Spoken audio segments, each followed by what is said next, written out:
A very good morning to all of you, 7C. Welcome to the biology class, children. Good morning, Hope ma'am. you all are fine. Good morning. Yes. Good morning, ma'am. Good morning. Good morning. Please put your speakers off as soon as you connect. Put your speakers on only when the question is asked or you want to ask any question.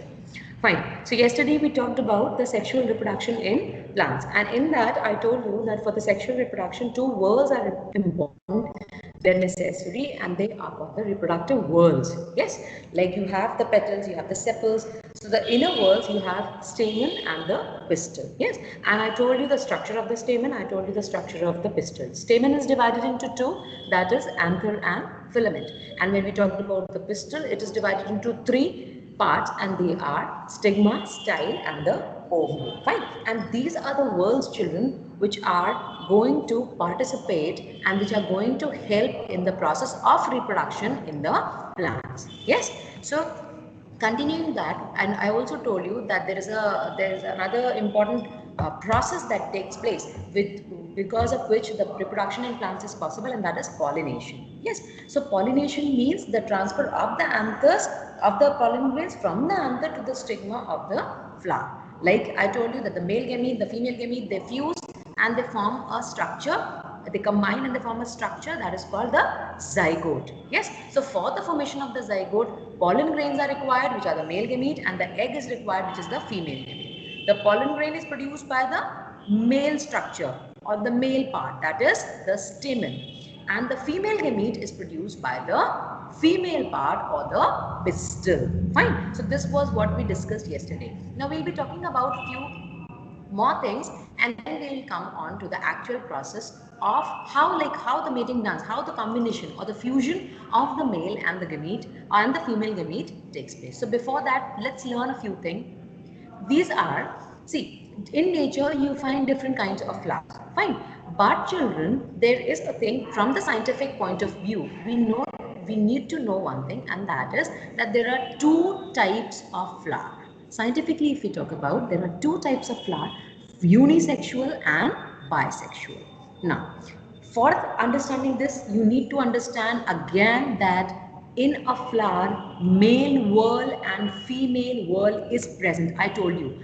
But now you're going to understand that it is not necessary that all the flowers that we see in nature, you find different types of flower, it's not necessary that all the flowers in nature have both the whorls. It may be that there is only one whorl present. So that flower which has only one, you can say whorl, may it be female or it may be male. These type of flowers. Now it is one means, what is the other word for one? What is meant by unicellular? Anyone? Uni. The word uni refers to, come on, One. 7C, anyone? One. Yes. So when we say uni, that means we say one. So when any one whorl is present in the flower, we address that flower to as unisexual flower. And if both the whorls are present in the same flower, like China rose, if we take an example of China rose, and if we take out each and every whorl, we'll be able to see that both the whorls are present, and when both the whorls are present, they are called bisexual flower. Is that clear to everyone? Yes, ma'am. Okay, now quickly move to page number 141. The first paragraph, please take a pencil in your hand and underline the first line that says a flower may have either male part only or the female part only. So then come to the next line. These are called unisexual flowers. Unisexual flower. Uni means one. One of the sexual part is present, may be male or female. We refer to it as the unisexual flower. Then come to the third last line, children, of the same paragraph. Underline the flowers that contain both stamen and pistil are called bisexual flowers. Done, children? 7C, I want the answer from everyone. Have you done? Have you underlined? Yes, ma'am. Okay, so now let's see. The examples of the unisexual ones are maize, banana, papaya, etc. Then for the bisexual, you have China rose, then mustard, lily, petunia. These are the examples of the bisexual flowers. Now, I told you about the pollination. And I told you that I'll be telling, in the next class, I'll be telling about the type of pollination. Now, pollination again, if you repeat what we did yesterday, it is that here you have the stamen, which is the male part or the male word of the flower that is divided into two. That is the anther. Please put your videos off, all of you, so that you can see the board clearly. So you have the anther and the filament. And what is produced from the anther? Quickly tell me. What is produced from the anthers, children? Yesterday only I told you what is produced. Anthers give what? The male gamete. What is the name of the male gamete? Pollen grains. Yes? Repeat. Correct. Pollen grains. Pollen grains. Yes, so you have the pollen grains. And what about the female part? It was somewhat like this. Yeah? So you have three divided into three, stigma, style and ovary. And what is it as a whole called? What is this part called? What is it called? The female part. It is called pistil. What is it called? Pistil. And it is subdivided into three parts, that is the stigma, style and the ovary. Fine.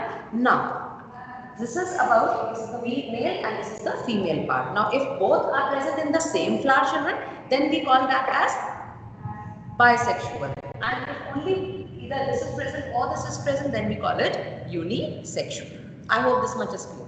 Now, when we talk about the pollination, now here we see that the pollination is the transfer of these pollen grains which are produced by the male part to the stigma of other flower or same flower. So you can basically say the transfer of the pollen grains from the anther to the stigma of a flower is called pollination. And pollination is very, very important. Why? Because I told you, if you go back to the story, I told you the male gamete, then we have the female gamete, and the fusion has to take place. The combination has to take place. So how the combination will take place? It will only take place when from the anther it moves to the pistil. Is this much clear to you?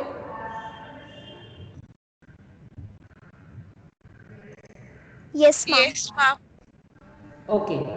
Now when we talk about the types of pollination, children, this is important. You need to understand types of pollination. It may be self-pollination or it may be cross-pollination. Self-pollination or cross-pollination. Now try to understand it very properly. When we talk about self-pollination, that means, see, if like this is the plant. My hand, it indicates a plant. Okay. And it produces 1, 2, 3, 4, 5 flowers. All of you be careful. 5 flowers are there on the same plant. This is one plant and it produces 1, 2, 3, 4, 5 flowers. Fine. Now, two cases are possible. This flower, it contains the stamen and the pistil also. So from here, in the same flower, from the anther, the pollen grain can move to the stamen, to the pistil, to the stigma. Or the second case may be that from here, from the anther, the pollen grains move and they reach the pistil of this flower. Fine. So these are the two possibilities. So, but the plant remain the same. This is one single plant. Are you getting what I'm saying, children? Yes, ma'am. So, this type of pollination where the flowers of the same plant, the pollination is occurring between the plant, the flowers of the same plant, this is called self-pollination because the plant remains the same. Now, if this is the second plant and it also has 5 flowers, this also have 5 flowers. Now, the pollen grain move from here to any of the stigma of any of these flowers. So the plants are different and this type of pollination is called cross pollination. So basically what we have to keep in mind is that the plant should be different but it should be of same species. Like for a rose, it needs a different rose plant. It cannot be that the pollen grain from a rose goes to the stigma of a lily and it performs the fertilization. That is not possible. Is that much clear to you? So this is called cross and self-pollination. Are you getting my point, children? 7C. Yes, ma'am. Okay? Yes.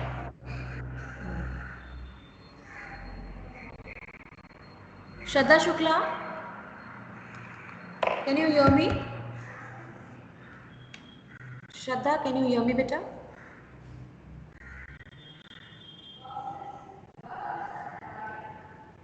Yes, ma'am. Yes. What is self-pollination? Ma'am, the transfer of pollen grains from the anther to stigma Of of the same flower. same flower or the flower of the same plant. Plant. Yes? Yes, very. Okay, fine. I just wanted to check whether you are getting or not. Now we talk about the other process. Now see, now till here the seed is clear that this has to move here. Now after it reaches the stigma, then what happens? We are going to talk about the process. Now all of you please be very careful because this is important. Now here you have the pistil.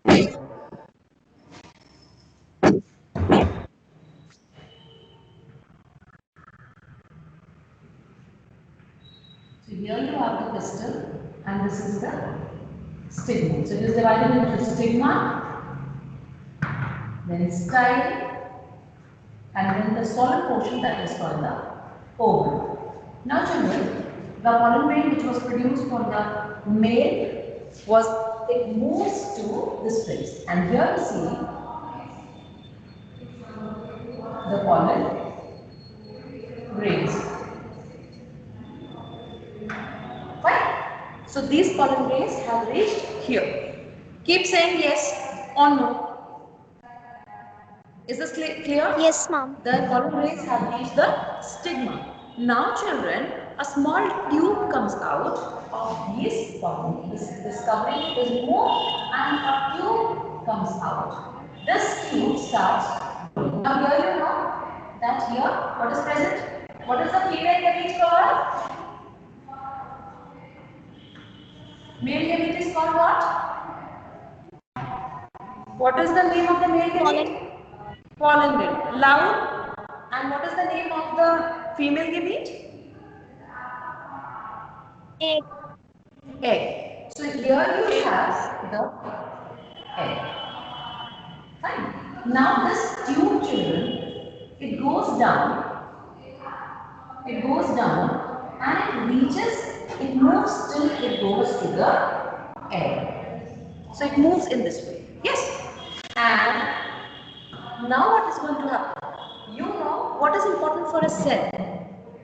When do you call anything a cell? What is present inside it? Important thing that is present? Quickly tell me.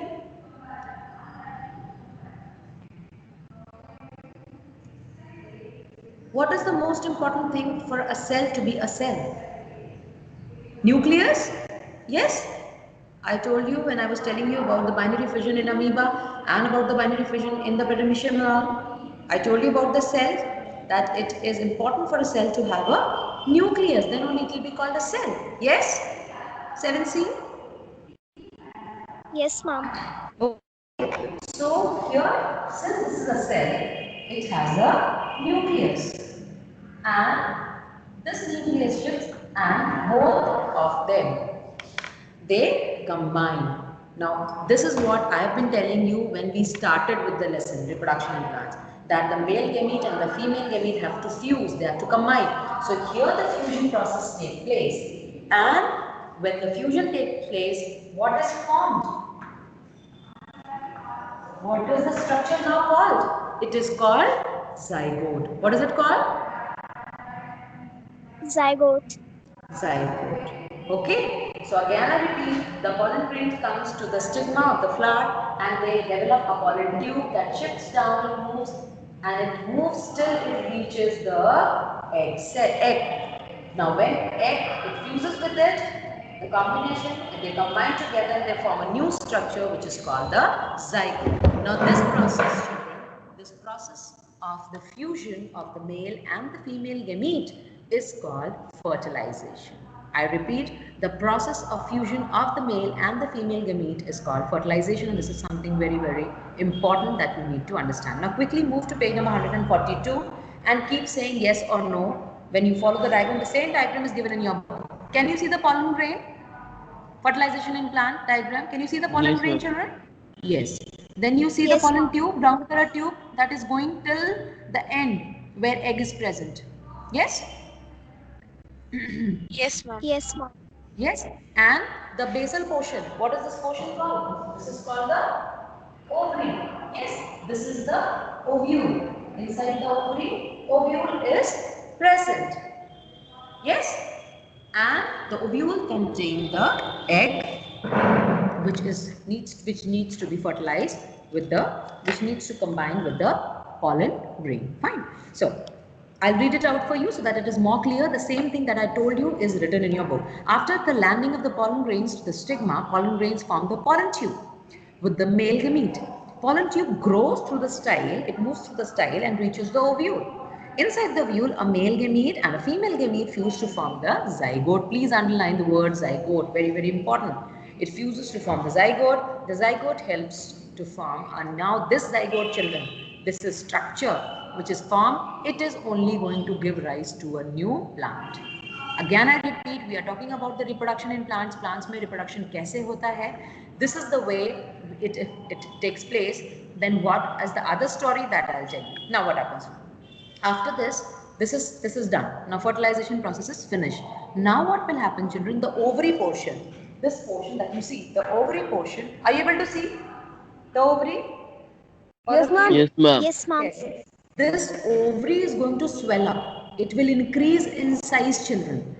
Yes, it's already swell up. Now it is going to increase in size, and this ovary will become the fruit of the plant or the tree in which this process has taken place. The fruits that we eat. And let me again tell you, when we are talking about the fruits, now scientifically we are not talking about apple, banana, mango only. We are talking about all, like brinjal, tomatoes, cauliflower, not the cauliflower that is inflorescence, but then pumpkin, everything. Yes, all, I mean, here you do not divide them as vegetables, fruits like that. It's not like that. Fine. Other than the parts that you eat, like you eat the leaves of the spinach. So we are not talking about that, but whatever is a result of this process, that we call as fruit. So it is going to increase in size and it will convert into fruit which we actually eat. First thing. Second thing, that what is formed inside it? Come on, quickly tell me. What is the structure formed?